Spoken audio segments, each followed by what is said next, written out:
Hello there, ladies and gentlemen, and welcome to the very special Christmas edition of the Two Existential Dudes podcast. Happy holidays, everyone.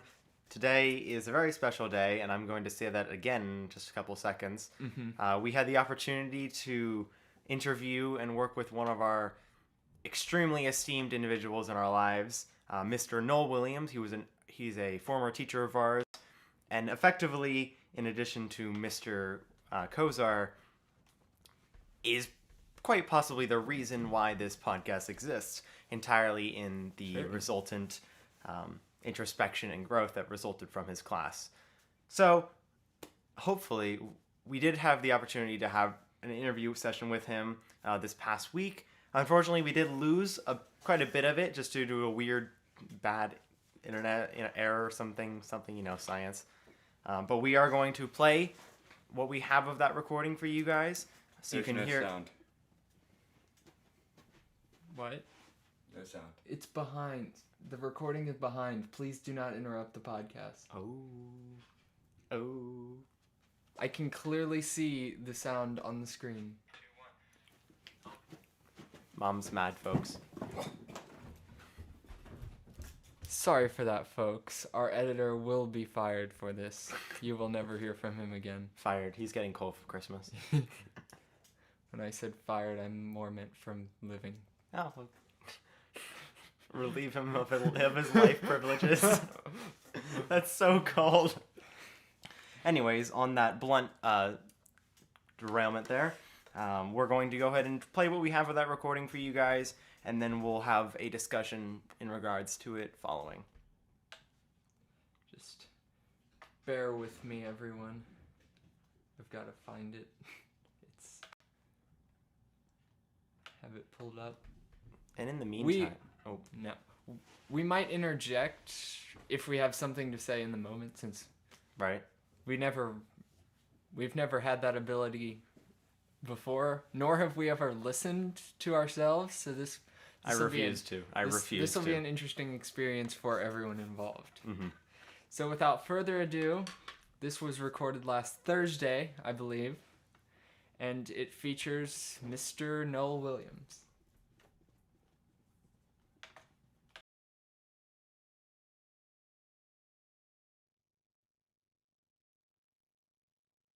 Hello there, ladies and gentlemen, and Merry Christmas, and welcome to the Two Existential Dudes podcast. My name is Andrew, and we're not ending yet, but we'd like to introduce ourselves. My name is Luke. And today we are joined by an extremely special guest, someone we have mentioned a lot in these podcasts and has shown up many times and has taught us many things that really led into what this podcast is. And that wonderful individual is Mr. Noel Williams. Thank you guys for having me. Yeah. So, we've both described him, you especially have described him as having the most complex character you've ever seen in a person. Yes. And I think that's an excellent segue into our topic for today, character and respect. Yes, or as I wrote, respect and character. Sorry. So, first of all, we want to ask you, Mr. Williams, when you think of what a character is, what do you perceive? You said, what do I think of when I think about character? Yes. Okay, I think part of that is personality traits. The old adage is that character is what you do when nobody's looking. You don't need a camera on, you don't need an audience. What are your value systems? How do you work when you don't have an audience? What do you do behind closed doors? And do you continue to do those types of things when the door's open and people can see you? Luke and I often describe it as values and actions, and it's really important that you mention it's actions unseen, because that demonstrates that you're not doing it necessarily for another person, entirely for the greater good or just your own personal motivations. I love that. Thank you. You're welcome. Um, Which one of your million questions you want to ask? well, most of my questions are on respect. All right, so then we'll move on to the other definition. What do you think of as respect?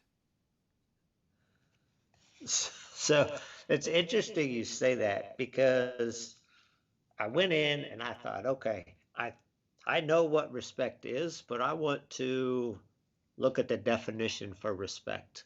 So I looked at the definition for respect, and one of the definitions was it means you accept somebody for who they are. And I got to thinking about that this morning that I don't know if that's how I characterize respect. Is that how you all characterize respect with the idea that you just accept people for who they are? That's very interesting because I think both of us are very much against that notion, and we see respect more as something that a person earns from others and not something that is freely given away.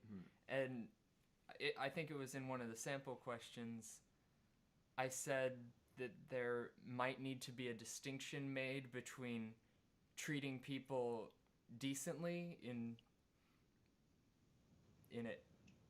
a dignified manner and respecting them, because I think that's what the definition which you looked up is implying. But I think there's something greater that is implied when you say you hold someone in a very high respect. Mm-hmm. Yeah, I wrote down here that it's not necessarily defending the other person's character, but defending it from your own degradation towards it. In other words, your opinions of it don't harm the way they can present themselves, even if you don't necessarily agree with or appreciate the things they believe in. Which is why you can respect individuals you completely disagree with. And that's why hypocrisy is something that is seen as such a crippling thing towards respect, because if someone isn't even attempting to live up to their values, then I'd say that's one of the least respectable things someone can do. Mm-hmm. Fascinating, yes. So I would agree. Like I made a note this morning, I had seen your preview question that respect is different than treating people well. Um, and I got to thinking about my career as a teacher, and I thought, as time has gone on, I believe I treat everybody well. I'm sure there's been instances where I haven't, and I apologize for it, or maybe I purposely did it. Um, but that doesn't entail that I always respected every single student that walked in my classroom. And this is where I'm torn, and maybe you guys are torn as well, is that if we're going to go by the definition that I accept people for who they are, well, then yes, every student that walks into my classroom, every individual I interact with in the school and on the streets, then I do respect them. But if we're maintaining that respect is a different definition, maybe even it's one that we have to create ourselves, uh, that no, then I don't respect every student that comes into the building, and I don't respect everybody that I'm around, and I don't respect everybody that I come across um, on the streets or at the grocery store or wherever I am.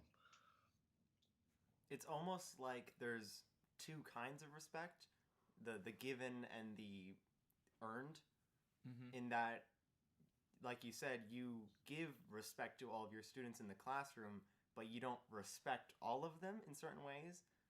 And that's a fascinating difference there, and I wonder how we might better differentiate the two. It's almost like respect is being conflated with tolerance, Mm-hmm. which is certainly important, but when I think of someone I respect, I usually think so highly of them that if they were to do something wrong, or that goes against their values, I would be far more disappointed than if someone else that I didn't respect as much went against those. And I think in a way,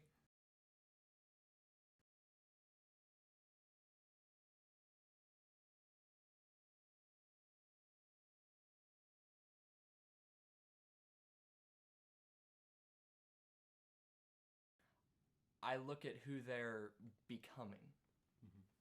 And that's something that I've really had to deal with in determining how much to respect myself, because there have definitely been times that I haven't been proud of the way I've lived in certain situations, but the more I set my sights on becoming better, the more I feel I can respect myself, and the more I see others around me having respect for me. That was somewhat disjointed, but very insightful. So now I'm throwing out the questions. You guys are supposed to be asking the questions. I'm gonna throw out the question.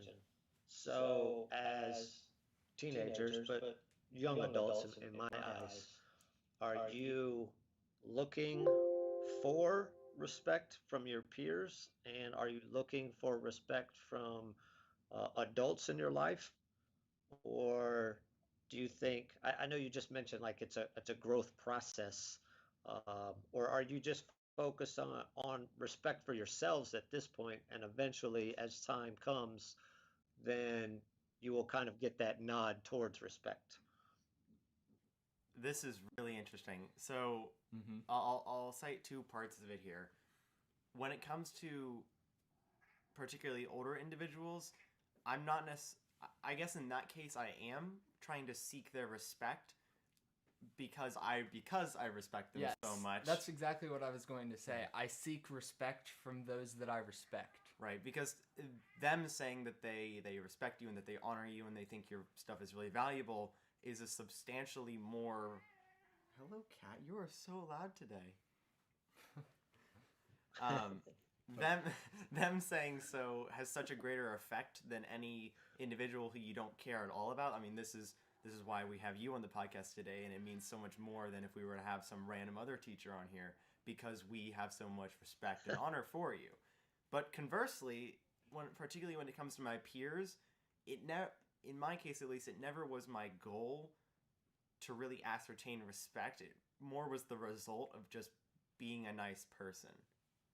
And I feel if you're not trying to achieve the respect of a higher individual, so to speak, it should never be that goal. Mm-hmm. It should be the goal of demonstrating to others that you're nice and that you're not necessarily... And if you earn the respect, that's great, but it doesn't have nearly the same effect as it should. It sort of goes back to what Mr. Williams was saying about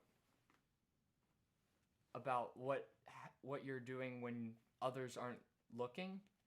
So it's almost about trying to build as respectable a character as you can, and eventually that will sort of bleed over into your interactions with other people, and you will gain more respect. So I would say the goal should not be to gain the respect of others, but become respectable.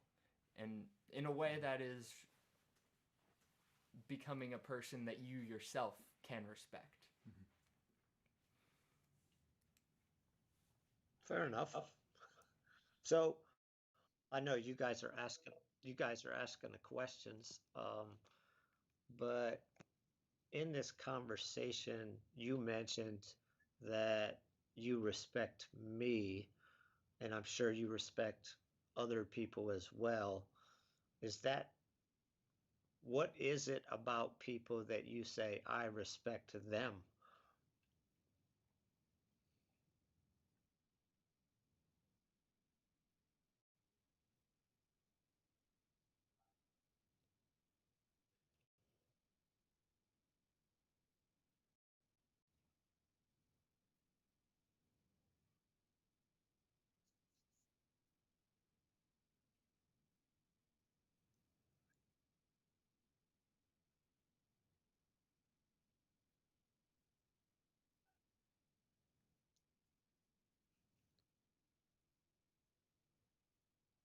say that again?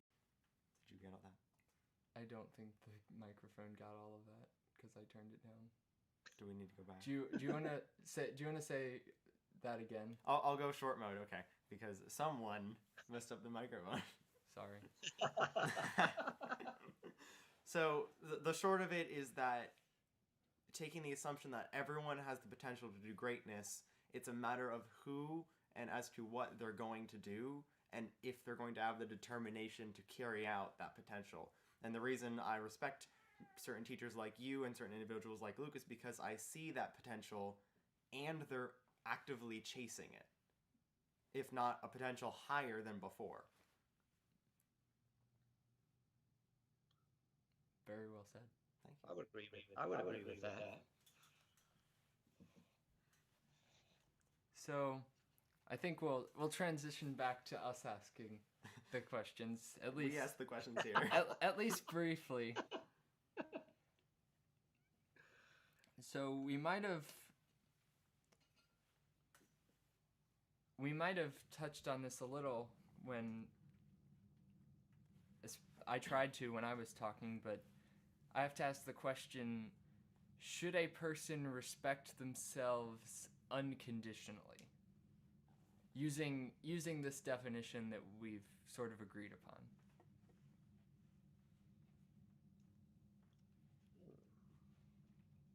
I think my initial answer to that is yes, because if you don't respect who you are, and in what we've been discussing, that seeing that growth or that potential, if you don't respect yourself unconditionally, as you said, then I'm not sure how you're gonna push yourself to excellence. I'm not sure how you're gonna push yourself to really even accept who you are as a person. And I do think it's a process. I've got a little bit of years on you all, and I would like to say I respect myself, just like you probably would like to say you all respect yourselves as well. But, I talk about with my kids and my wife, that when I see certain people out there, whether it's a student or somebody outside the school building, and I say, I don't think they have any respect for themselves.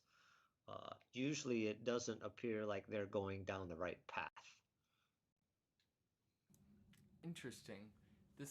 Maybe this is the case where it can be argued one way or the other. Do you become a respectable person because you respect yourself, or do you learn to respect yourself through becoming respectable? It's an interesting sort of dilemma, chicken or egg sort of situation. But I think what you said is generally true, because if someone doesn't have any respect for themselves, then you're right, it doesn't usually appear like they're going down a path that's leading them to a good place. Because to take our own definition, if respect is knowing someone, in this case you, have the potential and wanting to chase that potential, saying you don't respect yourself in this case means you don't see yourself achieving that, which is the worst kind of, I suppose, depressive state you could be in that you see no future for yourself, you don't see a path you want to take or feel you can take, and that's why I don't necessarily think you need to respect everything about you in the moment, but you need to be able to see the character change you're wanting to achieve and how you can achieve it. Mm-hmm.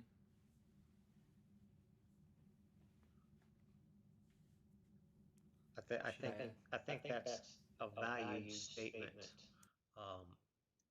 Just the idea that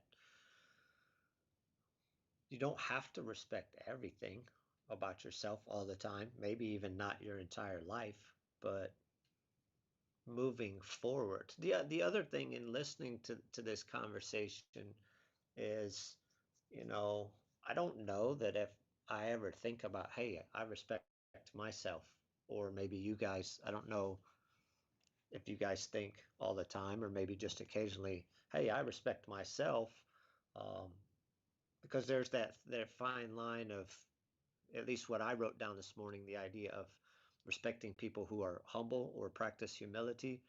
And sometimes people respect themselves so much that they exude not just confidence, but arrogance. So,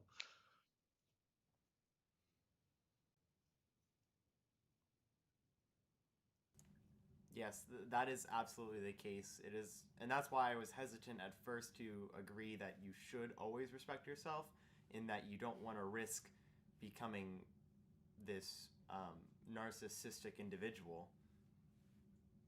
uh, Question do you have? Oh, and another question. Because Luke wrote down these like paragraphs of questions. There's actually fewer. There's actually fewer of them than I remember there being. Took me an hour to get through these. I'm like, I'll just write down some things to send him, but I can never just make it that. No. The amount of messages that I've received from Luke at like 7 a.m. that are just like reasoned, argumentative paragraphs is a non-zero amount. maybe this is a good chance to take a quick tangent about the emotionless discussions that we have. We talk about topics that we are incredibly emotional about in the least emotional way possible. And what happens a lot is if I'm having a problem, I will do the thing a lot of people do, is write out like an incredibly heated paragraph that I want to send to someone, usually Andrew, and then I'll go through and edit all of the emotion out and try and make everything as logical as possible. And it usually leads somewhere far better than the completely emotional. Yeah, these paragraphs, I'd read them, but they are too, unfortunately too personal. They are incredible to read, and they're the kind of thing I really have to read 3 times to just know what's going on, and try then to give you some form of a intellectual and helpful response that might match the rigor of it. All of which have resulted in a podcast. It might not have manifested in the last year when we were in your class, but my writing abilities have certainly been impacted a lot by your class, and I've really taken that upon hopefully myself. positive, right? Oh yeah, definitely. Answer the question. Andrew can attest. Yes, Luke is a much better writer than he even was 3 weeks ago, and that's, already saying a lot. Just read the descriptions. Every one of these episodes, I get to his house to record, then read the description, and now I know what we're talking about. Now that we've been constructively derailed. Let's see. I would like to ask, in what ways have you as a teacher demonstrated respect and integrity within your classroom to your students? It's a very open-ended question. Yes. Respect and integrity. Yes. I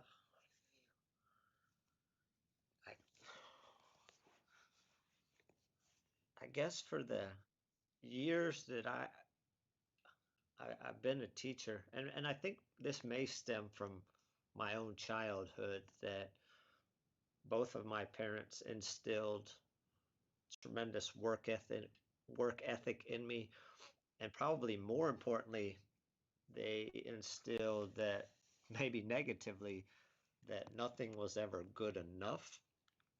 So, as a teacher, and you had written that in kind of your pre-questionnaire, or guiding me in some of the questions you were going to ask.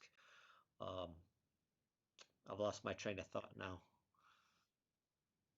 Like the way I present myself in the classroom, and oftentimes I present myself as if what you all do as students isn't good enough because I demand excellence. But I think in reality, it starts from day one, that when students walk into the classroom, from my perspective, that I have to, while we're talking about respect, like I feel like I have to command respect. I have to let you all know that I'm in charge. I'm the authoritarian, even though we know that that disappears as the semester goes on. But I have to take control of the classroom. And the other piece of that, I guess, the integrity is, I try to be open. I try to be, I guess, transparent with all my students. That if I make a mistake, I'm not too proud to admit it, and I try to give as much as I ask you all to give, or I give as much as I take from you all. And I think, that we're having this Skype meeting right now, or whatever you want to call this podcast. I apologize, this podcast, that it creates an atmosphere of respect, and that you guys see, and that's what I'm most about, is I don't want to talk about it. I want you to see it. I want to instill it in you that I'm doing everything I can, without promoting it, to say I'm here for you. I'm here because I respect you.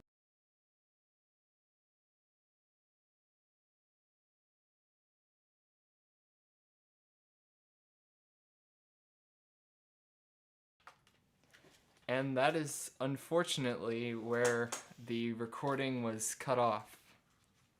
Sadly. There was a much continued, excellent, that was a great sentence, Andrew. There was a very good discussion that followed that portion. However, I feel that we might be able to at least discuss some of it. Yeah, totally. One of the big points in it that he alluded to was how he effectively had to command respect in the classroom. Yes. And so we asked him, is it necessary to respect authority because it is authority? Yeah, I believe I asked a question on questioning authority, and he said generally everything should be questioned. And he posed an interesting counter question, being that, can you respect something and still question it? To which we unanimously agreed, absolutely. And I think this is quite clear to understand, in that so often is it attributed that the more you doubt and force yourself to learn more about, in many cases you'll find yourself closer to the content and understanding the authority of it better because it has been verified. And you can throw out the things that aren't true. The best example of this is post-Enlightenment era, so 1800s. There was a revivalist Christian and religious movement that occurred, and in that period, obviously following the Enlightenment, which was in a large part the death of religion in a way, simply through the beginning of reason and doubt in the church. But while so many people lost faith in the church and the religion, those who logicked their way through the doctrine, individuals like Aquinas, although he's much sooner. But I don't think you know when he existed. I don't. Who's a better example? Locke. We'll go with Locke, though he's not a great example. But those post-Enlightenment individuals who reasoned their way through things like theology more often increased their beliefs and verified them and demonstrated their strength through that reasoning, in effect creating extreme arguments. I should just look up when he lived and died. So this is hard because we have to kind of follow the structure of the initial discussion, which we don't remember fully at this point. Unfortunately. I'll pose a question with you to try and get us going here. All right.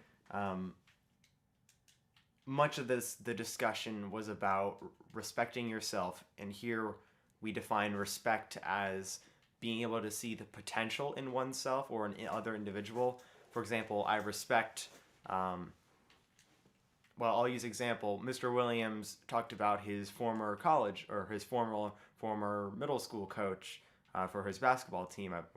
It was basketball, right? Yeah. And he talked about how he extremely respected this individual because he demonstrated a respect for and an understanding of the paths and the potential the players had. Yes. And he demonstrated that to them. In effect, and Mr. Williams poignantly pointed out that he treated them like high schoolers, which doesn't sound like much, but when you're a middle schooler, that's a lot. That's a big deal. I think this is really apparent in teachers that attempt to elevate their class to a certain degree by treating their students as though they are college students if they're in high school, or high school students if they're in middle school, because a lot of teachers say that, but that typically pertains to the rigor of the class, which usually ends up being not too rigorous anyway. But there's usually a feeling of we are still in high school, we're still being treated like children, things like that. And this is why you'll see many students claim to feel disrespected when treated like children.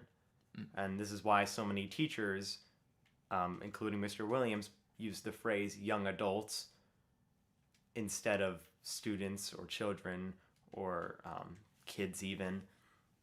Because in most cases, and there's a fun discussion to be had about how does kids and children play into being affectionate with students, but at the same time, terms like those can have a adverse effect on the classroom. Now, speaking of... Which is interesting, because does that make it almost the teacher's job at that point to assume that these students are on an exceptional path and that they're going to reach their potential at some point? Is that a responsibility almost? Because truth be told, the correct thing to do, if you're just respecting them in terms of who they are at that moment, would be to treat most of them like children. Especially, trust us, we go to high school. We currently go to high school, and the appropriate reaction to a lot of people's behavior is to treat them like children. Absolutely. And this is why, even in my experience of having to deal with issues throughout the band as a leader, it definitely is the case where it's easier in many situations just to be like, all right, put your pants on, get up, get back to work, and treat them, honestly, act like a parent towards them. And this is why you don't necessarily want teachers who are parents, or sorry, that's a weird way of saying it, teachers who act like parents to their students. And I definitely think it's okay for teachers to be affectionate towards their students in a business way. I think that's just natural, and that's what results from being exposed to them for 3/4 of a year. 3/5? It might be 3/5. I don't know. I haven't done that much math in a while. Well, we haven't been in real school for so long. Who can do math? Scoffs. But this is where I would like to bring in the discussion of, and that we talked about with him, are teachers... What is the difference between a teacher who on day one says that they care about you and that they perhaps love you as students? Oh yes, this is what I was thinking about. And the difference between teachers who don't, and that comes with time. Yes, so both of us get rather perturbed. Would that be the right word? Perturbed is the correct word, Luke. Yes.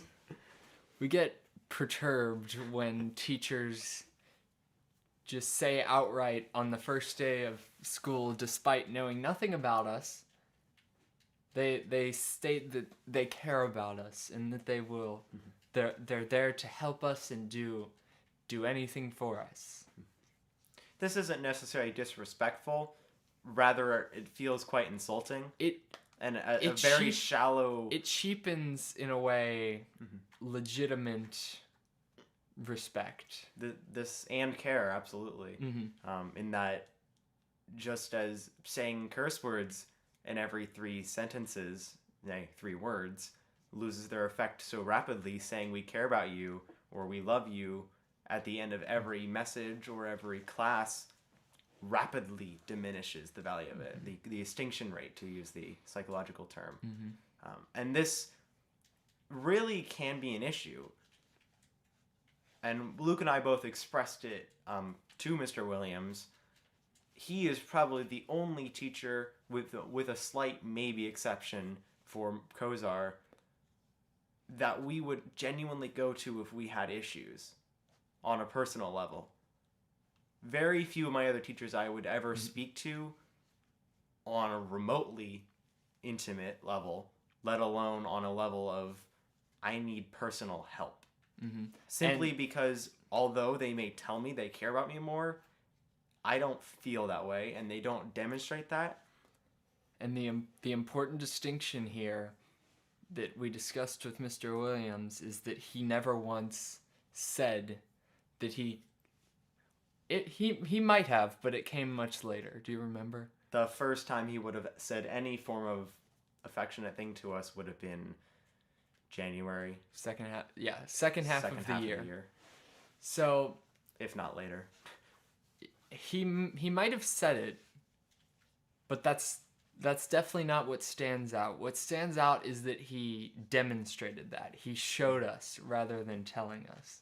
Yes, and I forget exactly if it appears in this recording we have, but Luke and I have talked about before, and we talked with him about it in regards to the first day in his class. Oh, yes. Which I will never cease to demonstrate as an example of earning respect and compassion and other forms of just attachment. Simply because that first day, none of us wanted to be there. None of us. And I told him rather comically that is the only class I have physically felt unsafe in a school building. Physically, like, wanted to get out of that room. Physically. Not a socially, like, I don't know how to deal with the situation, so I want to get out of it. A physically, I'm going to get harmed situation. I knew I would not. Well, I didn't know. By all known laws, there would be no reason for me to be injured in any fashion, but I was not entirely 100% sure of that. And there is something to be said about perhaps going a little too far with that demonstration at the beginning of the class, but... No, he didn't go too far. Right, I think it was just so jarring because it never happened. It was so jarring because that was our 5th period of the day, so we just had 4 periods, and it was after lunch. So we were all lulled. It was after 4 periods of, we love you, I'm compassionate about you guys, and here's my syllabus, and here's the story of my life. After 10 years of that, it was so jarring to have such a different approach, and an approach that different is probably the best way I can put it. And it was so vastly, perhaps extreme. I don't think it's anything to accuse him of being harsh or destructive in a classroom. Nothing to get him fired, of course, because the reason we bring this up and the reason he does so is, 1, to establish authority in the classroom, which excellently worked, and 2, so that he can wane down with the year. Any good teacher, not the teachers that you can get away with, but good, actually helpful teachers, will tell you the most important thing is to establish authority first and then let it wane. 1, because you'll never establish it later, and 2, it's impossible. And 2, if you start with a higher bar of expectations, that bar will remain mostly there. and if your students don't hit it entirely, they'll still come much higher and much closer to it than if the bar was so much lower than it and as it normally is. I'm getting way off topic here. And he never once lowered that bar. No. He lowered his intensity, I guess, as it pertains to, I guess, forcing us to achieve greatness. But in a way, it was almost ingrained in us because of that first day and even those first few weeks. It was ingrained in us that bar is worth achieving.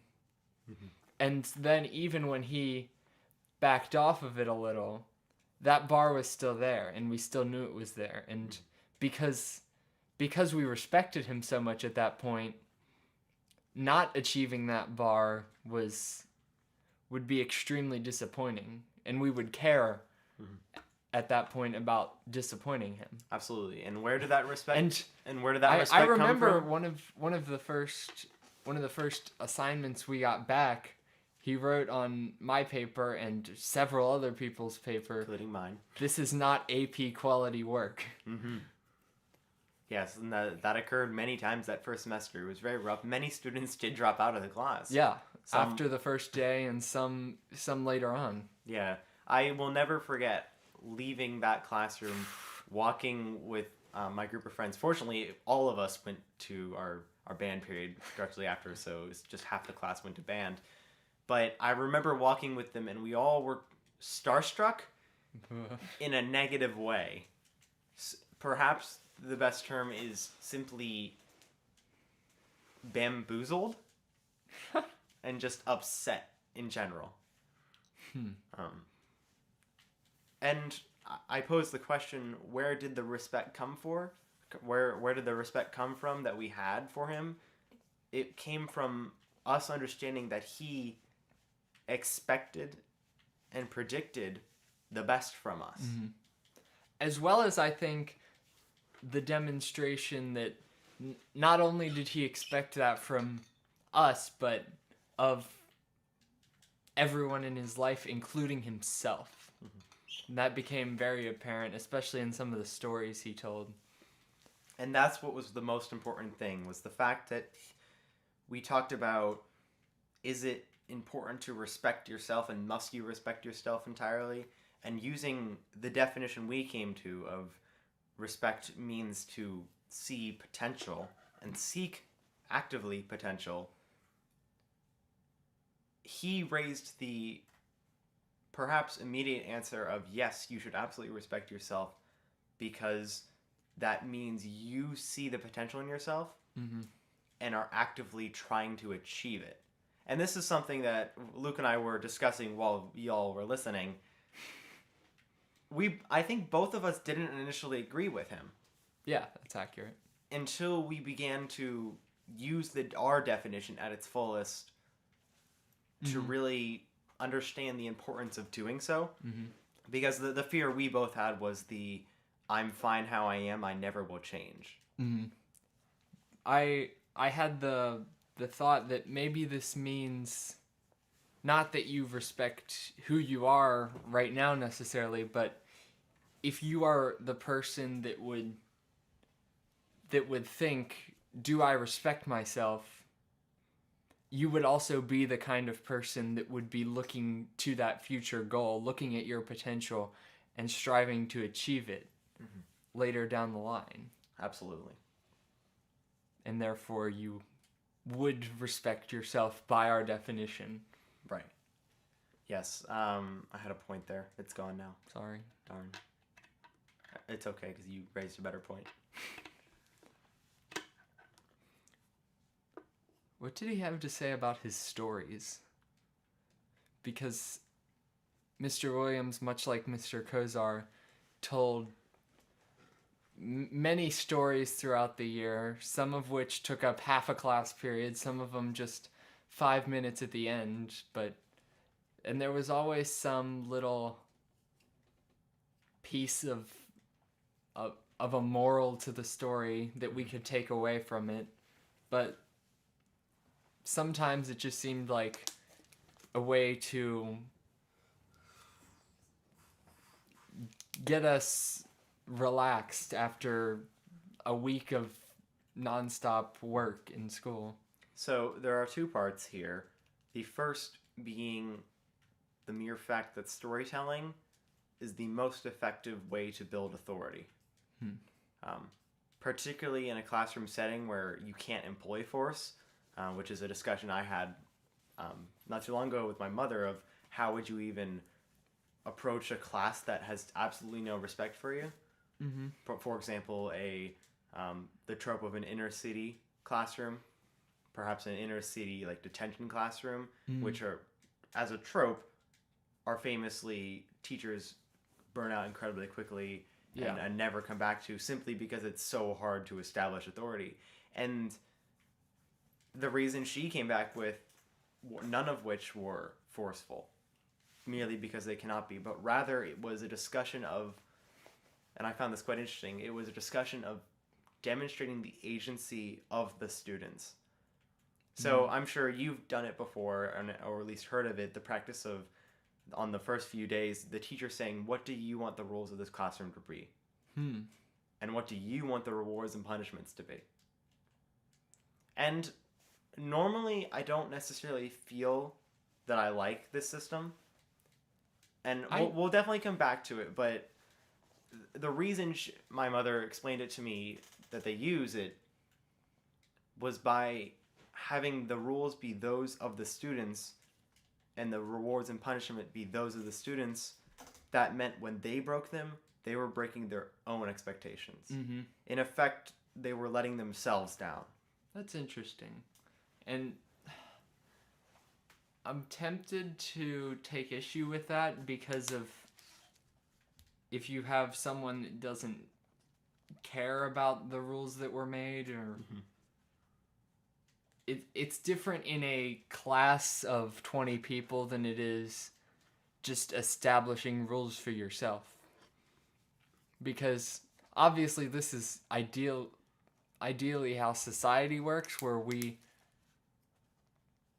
are governed by democracy, and therefore the rules we make are in some cases informed by the people we have voted for and the issues that have been voted on. That's interesting on a smaller scale, though. Yeah, we'll definitely come back to it. That's something, perhaps get my mother on here to talk about education as well. Ah, yes. She deals with first graders, and I've described her as the authoritative mother of the classroom. Maybe we...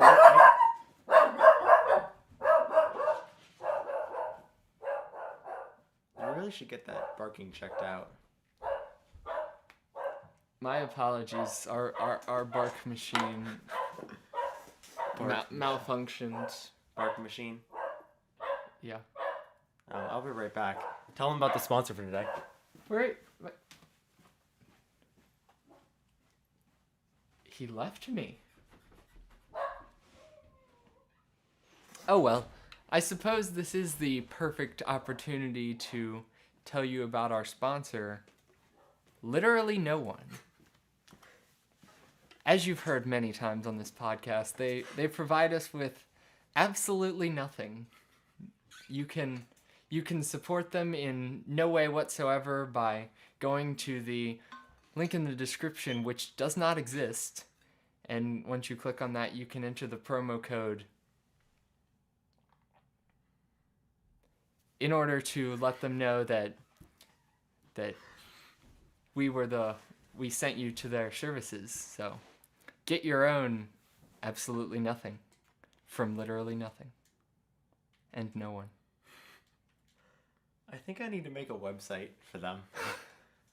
I'm gonna write that down. Are you gonna spend money on a domain? I might in order. Literally nothing website, question mark, XD, LOL. What did you leave to do? I shut the door. Oh. Okay. So that your bark machine would be dampened. Oh, yes. anyways, when you asked about why he would tell his stories, I said there were two parts to it. To go to the second part now, this is, like you alluded to, all of his stories as students, they were methods of relaxation as well. Mm-hmm. And I think this is incredibly valuable.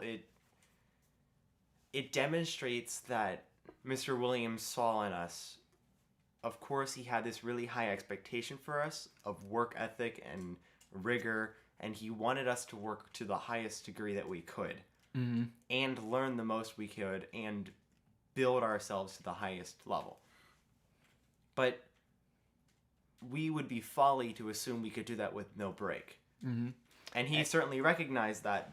And an interesting thing here is some people would probably say, well, if I want to give the students a break, I'll just let them play on their phones or play the cool math games on the laptops for 20 minutes at the end of class. But especially with the phones, that's what students do all the time outside of school, and it's not really relaxing. It's not constructive in any way. And humans... Nor is it social. Humans are I would argue, an innately social creature. Absolutely. Something we seem to have discovered more and more as this year has progressed. Mm-hmm. Even the most introverted, as much as I hate to use the term, of us, would think we wouldn't hate being with people. Introversion is just the absence of extroversion. Yes. We'll come back to that. But no matter how much of an anti-people person you may think you are, the social aspect of it and the community of it is what's important. And this is where I told Mr. Williams that his class was a shared trauma experience for the I think 15 to 20 of us in that room. Mm-hmm. And if you don't know what I'm referring to here, please watch episode 15, in which Andrew makes wars bonding and trauma is In good. addition to episode 19, where Andrew likened wars to an engagement similar to dating. Andrew has some weird ideas. I do. It's so romantic though. But and of course he found this very funny just to hear. But the reason I say it, and I believe it to be true, the class experiencing the trauma that was his high level of rigor and his high expectations and his high wonder and achievement for us to find, it was a very difficult thing for many of us to achieve. Mm-hmm. And I had a point. The first part of it is that this shared trauma brought us closer together, much like brothers in a war or family members at the death of another family member. It brings you together through the shared commonality and the shared fear, perhaps, that comes with it. And the understanding that we went through this together, that makes us closer now. Mm-hmm. And that's something you see with many, many small things. We talked about it with hard pieces of music. It definitely has occurred. But I feel this is something Mr. Williams perhaps unintentionally tapped into. Yeah. Through his stories, he added another shared experience with us.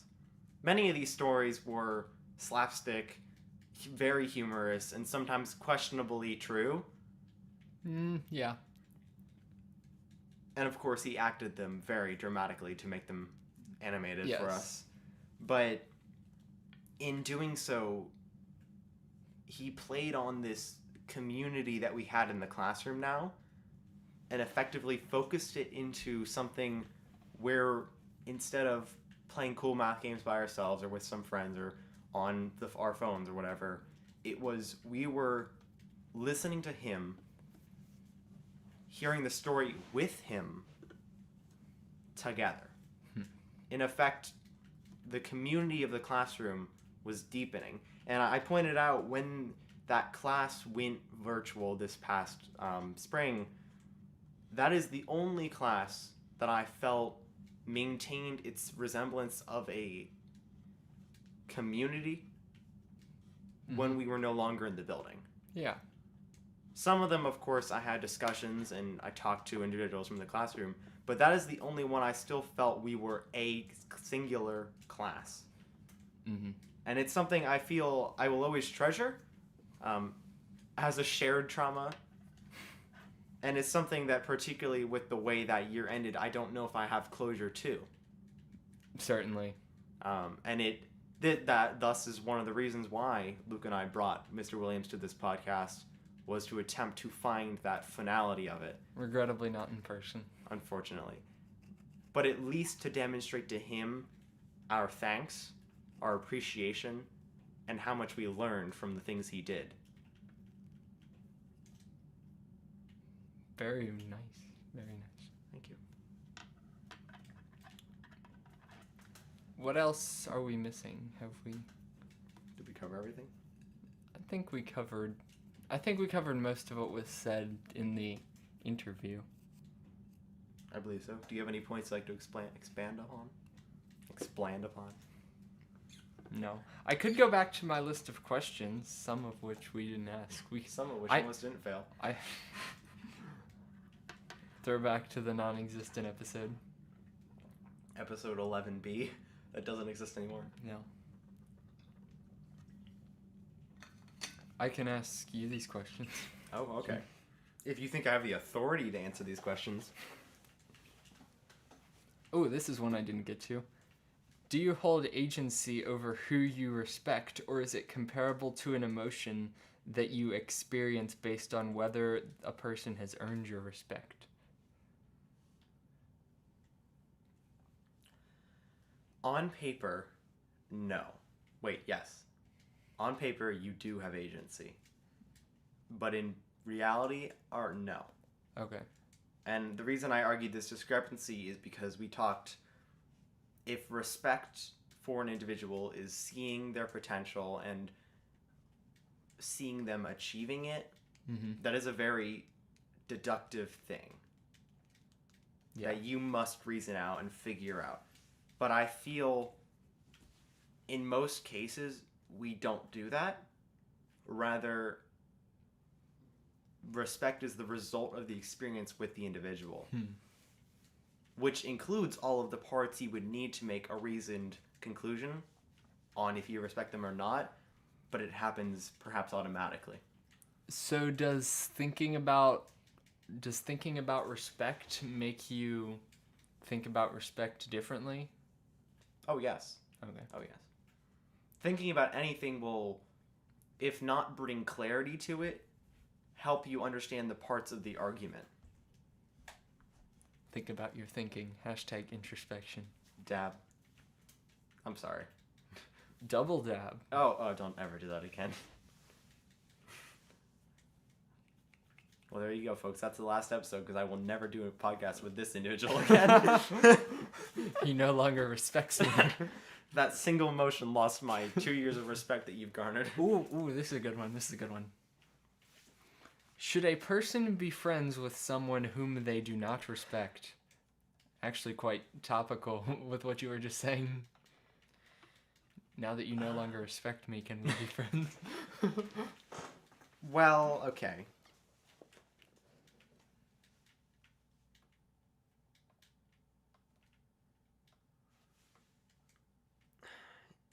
That's a very difficult question. It is. Especially when you apply it to yourself. Yes. Normally, I would say that you can, in the same way that you can agree to disagree, you can respect someone even if you disagree with them. Which I think is a question you asked earlier, was can you respect someone you completely disagree with? And I feel you can to some degree, depending on what the questions are, as long as they're not character degrading. But when it comes to respect and actually enjoying them, gotta go back to my love triangle page. Hold on. Flippity flip. Oh, look at those.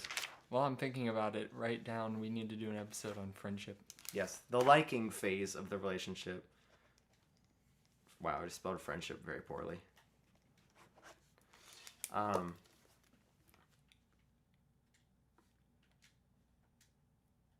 I feel like in order to like someone enough to be your friend, you must respect them.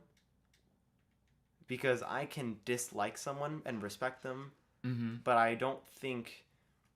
You can disrespect someone and like them? Yes, unless it's an entirely illogical system. Which I suppose is a thing. That can happen. In short, if you don't know enough about someone or in a short relationship, you can not know enough to genuinely respect them, but you can like them, perhaps. I'm sure there's people that don't respect their spouses. Right. But I also feel to some degree they go hand in hand. That if you like them, you're more likely to respect them because the liking implies to some degree seeking potential with them. Because with liking, you typically move on to a commitment stage of that relationship, and it leads to a more a long-term relationship, as we talked about last time. That's interesting. I was not thinking about this from the perspective of the triangle and forming relationships with someone. The triangle. But in order to get that commitment attribute, I'm treating these like video game skill trees now. Trade your points. Do you want commitment, intimacy, or passion? Oh, I hate that. The amount of individuals that would just max out the passion category.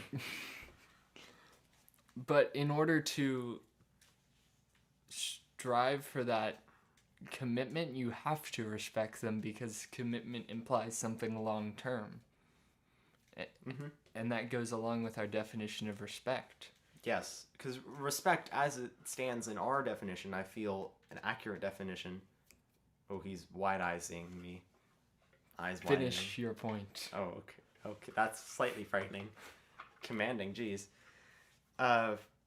Respect, as it goes with our definition, like you said, implies that commitment stage to it because it's the expectation of growth together, while you can like someone and not see them having a future, which definitely sounds horrible, but definitely is a thing. In the same way, but I don't think you could dislike them and see them having a future without it being jealousy. But at that point, I don't know if it's respect, rather jealousy. Okay, the reason I got wide-eyed, eyes widening, is because this whole time our definition of respect has been has to do with someone's potential. What happens if a person has no more potential because they are dead? How do you determine respect at that point? This is so we keep shortening the definition of respect as potential, but it's important to remember... It is not potential. Sorry, it is not potential because everyone has potential. It is whether someone is actively moving in the direction of that potential. Not necessarily actually achieving the potential, but rather attempting to. Yes. Because you can have individuals who just have horrible luck and can't get things done, but it's a matter of determination, I would say. Okay. Yeah. Now that we've got that cleared up. Yeah, sorry. That's fine. Thank you for pointing that out. Where were we going with that? Talked about dead people. So this is where it's important to see that meaning of the definition. Obviously, they don't have any potential because they're in the ground. The only potential they have is decomposition. So all you can do is measure how much of that potential in their time did they achieve, and how persistent were they in achieving it. And so you can look at individuals like Rockefeller, who's obviously dead, probably. Still out there running Standard Oil. He doesn't have any potential anymore other than his stock bonds. But we still respect him as an individual. Most people do, at least. There's a whole discussion of monopoly stuff, but the reason many still respect him is because he went from effectively nothing to one of the world's first millionaires. All largely by his own hand. And that's the American dream in its own essence of achieving what you think you can do. Oh, the Gilded Age. And even in some cases, achieving things that others think cannot be done. Look no further than the early feminist and African American rights movements. Those were movements that were told will never occur, and look where we are now. They still have issues, but they're much, much further along than they ever were. Look at space exploration. Exactly. Who thought that would be possible? Only Jules Verne. Only him. That Chad of a writer. This whole conversation has got me thinking about something I read in Aquinas' works, which I recently had been reading. One quote specifically, this is addressing the idea of perfection, which is, he's attempting to answer the question of whether God is perfect. And he defines perfection in degrees, specifically relating to how much of a thing's potential has been actualized, as opposed to how much potential it still has. Maybe, I think I see where this is tying together. Perhaps some of our conversation has been rooted in this philosophy. Just maybe. I think I see where this connection comes in. Just maybe. But it's attempting to explain in logical terms the perfection of God, arguing that the more actualized something is in relation to its potential, the more perfect it is. And he goes on to say, since God is of absolute goodness, absolute wisdom, and absolute power, he reaches/actualizes the maximum potential of anything conceivable or unconceivable, therefore making God perfect. That's a summary of about 1,000 words right there. Okay, got it. That's fire. But that's beside the point. Just wait for episode 100, lol. Religion and theology, where we get the Pope on, who speaks Italian. I think he also speaks Portuguese. But how does this relate to us non-divine beings? Wait, you're not... You're telling me this now, that you're not divine? How long have we been friends? So is that what it takes to respect me, for me to be divine? You have to be divine. to earn Andrew's respect. What? Oh. What are you thinking about? I was going to make a semi-sarcastic joke of the only way to achieve complete, absolute respect is to be divine, because that demonstrates a maximum ascertainingship of potential. Well, certainly. Well, yeah. That's what you just... Well, not necessarily, because a mortal's potential is different from divine potential. But is it entirely impossible to reach a full... Is a potential a physical goal? Or is potential as it is something that will continually change with time and can thus never be achieved? Isn't potential, by definition, limited? How? By what? By the definition of potential. How so? Let's look it up. When in doubt, look up words, see what they actually mean, because words have meaning.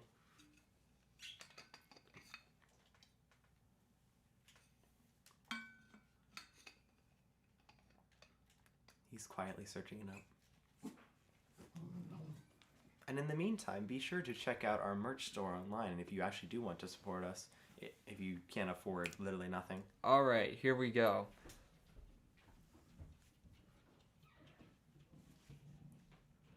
Qualities or abilities that may be developed and lead to future success or usefulness. Yes. So, I see what you're getting at, but I don't feel that potential has a peak. well, there's only so much a person can do in their lifetime. Exactly. So in addition to, what would that peak be? There's only... Is it entirely self-made and thus can be whatever you want it to be, or is it societally made? It's dictated by the laws of reality. How so? Because there's only so much a person can physically do. But what about it sets a definite capacity? I'm not saying that we have the capacity to know exactly what the potential is. I'm saying that it exists. And what I'm saying is that you're wrong. Why? This is great. There are things that people cannot do. Yes, exactly. That's what I'm saying. That is the limiting principle here. Yes and no, but what I'm saying here is that if potential is something that is exceedingly high and there are things that humanity cannot do or thought could not do, isn't that peak thus meaningless? Because we've surpassed things we thought to be impossible? Because wouldn't perfection be completely... As it is defined by us, yes. As it is objectively, no. Because those things were always possible to be done by humans. We just didn't know that. And we said that, and we labeled those things impossible. But in an objective sense, they were never impossible because they happened. And we know this now. This is fascinating. I know. This is wonderful. I love this. All right. I love when we just slightly disagree. I know. It's usually a matter of a definition of a word. The nuance, like potential. Yes. Okay. That was a lot. That's something I will have to think about more. And we will definitely come back to. Does this disagreement have anything to do with where I was going? I have no idea where you were going. So this relates to non-divine beings. That's how we got on this. Ah, I see. Because we have varying degrees of potentiality in each area of our existence. And potential in this case meaning specifically the potential for good. Mm-hmm. And while it is true that no individual can ever actualize their complete potential simply because of the flaws of human nature, would you say, like, no one can be perfect? We'll take that as an axiom. That was part of the discussion we just shortly had that we'll come back to. Yeah. And therefore no one can achieve perfection. Mm-hmm. Asterisk, axiom. Asterisk. But everyone has the opportunity to actualize as much of that potential as they choose. By virtue of it being potential, it is a choice, albeit sometimes a difficult one, to actualize said potential or to not. And this all comes back around to the potential we were having. The conversation we were having regarding potential. A potential conversation. I'm sorry, I'm derailing that.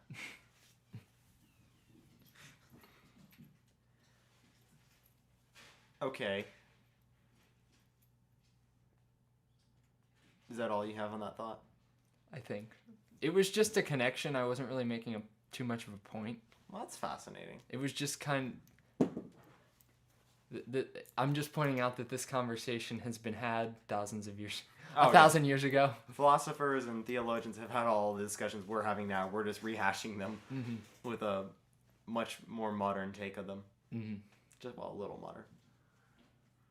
Because I think both of us are rooted a little older. Yeah. Because we're not nearly as cool as teenagers today. Kids today. Kids these days. So desensitized by movies and television. Hey, stop. We're not doing another episode 5. Or are we? I was quoting Jim Carrey's How the Grinch Stole Christmas. Exactly. I love that I didn't even realize it. It's so rooted into me now. To assume that it's episode 5.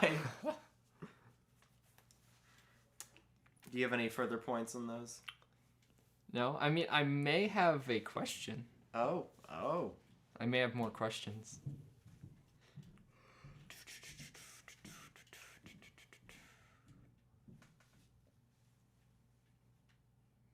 Should a person respect themselves? We did that one. We asked about the friends.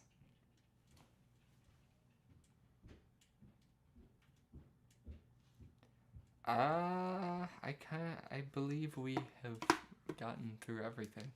We've gotten to the peak of it. Yep. All right. Well, I think that is a square place to close this climactic episode. Yes, we're ending now. This is the end. Merry Christmas. Merry Christmas, happy People. holidays, happy Hanukkah, other holidays that occur during the winter season. Of course. Thank you all for listening on a happy note. We are very glad to have gotten to do this 20 times now. Yes. That's much more than I think either of us anticipated, and it will still be continuing in the new year with some better preparation between episodes. Yes, we have decided that once a week is a bit too much, especially with the hope that things in our lives will be ramping up during the coming year. So we have decided to make episodes every 2 weeks. Bi-weekly. Yes. That's the fancy term. Very nice. Hopefully this will give us more time for preparation, and it will also allow us to not exhaust subjects at quite the rate we are now. I will say, though, I have about 6 things written at the bottom of my paper here for future topics that I will add after the close of this episode. So I think we're set for the next year. Maybe we could string together multiple topics during a single episode and make the episodes even longer. No, people will hate that. Oh, watch time, scoff. No one has that long of attention spans. Yes. Thank you, though, for those of you that watch. We do really appreciate, particularly those of you who come live. It is nice to see the numbers crawl up every once in a while, because it's a little sad when no one's there. I smile whenever we have more than one person. Yes. And even if you're one person or just 3. If you are that one person. Thank you. Yes. Nonetheless, thank you all for listening today. Merry Christmas. My name is Andrew. My name is Luke. And this has been the Two Existential Dudes podcast. See you next year.